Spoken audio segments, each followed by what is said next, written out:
Hello সবাইকে, সবাই কেমন আছো? আজকে আমি আবার একটা ভিডিও নিয়ে চলে এসেছি। আর দেখে বুঝতেই পারছো এটা একটা রান্নার ভিডিও। তো কিছুদিন আগে আমি শুনলাম একটা কাকিমা বলছে আমরা নাকি আজকালকার মেয়েরা রান্না বান্না করতে পারি না, ভাত ডালও রান্না করতে পারি না। তো ওনার বক্তব্য আজকালকার মেয়েদের নাকি শুধু মুখে মুখে কথা, আর আমরা নাকি কিছুই করতে পারি না। তো কাকিমা, কে বলেছে আপনাকে যে আমরা কিছু করতে পারি না? চলুন আজকে আপনাকে দেখাই এই রেসিপিটা, আপনি বরং শিখে নিন, বাড়িতে আপনার বৌমাকে করে খাওয়াবেন। তো কাকিমা প্রথমে কিন্তু চালটা ভালো করে ধুয়ে নেবেন, ঠিক আছে? আমি এখানে বাসমতি রাইস নিয়েছি, আপনি কিন্তু চাইলে গোবিন্দভোগ চালও নিতে পারেন, আপনার ইচ্ছে সেটা।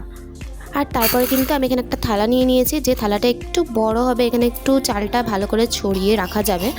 আর এখানে কিন্তু আমি একদিকে ঘি আর হলুদ গরম করে নিচ্ছি, কারণ আমি কোনো ভেজাল কালার ইউজ করতে চাই না। এবারে কাকিমা আপনার মনে তো ভেজাল আছে, যাই হোক। তো এরপরে এখানে নিয়ে নিয়েছি কেশর, যেটা আমি দুধের সাথে মেশাবো আর কিছুক্ষণ রেখে দেবো, যতক্ষণ না এটা দুধের সাথে ভালো করে গলে যাচ্ছে। আর তারপরে ঘি হলুদটা ঠান্ডা হলে আমরা চালের সাথে মিশিয়ে নেব।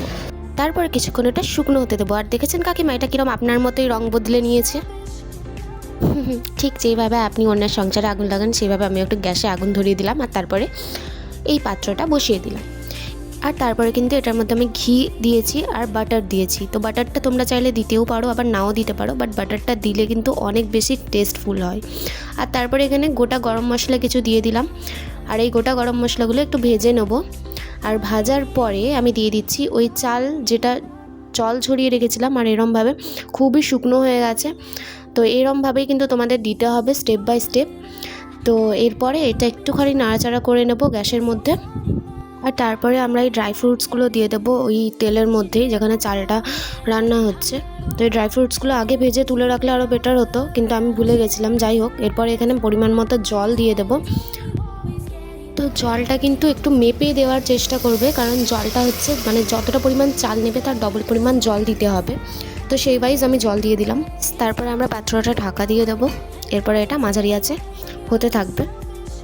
এরপর প্রায় কিছুক্ষণ পর আমরা এটার মধ্যে নুন মেশালাম, যখন এটা প্রায় 90% মতো হয়ে এসছে।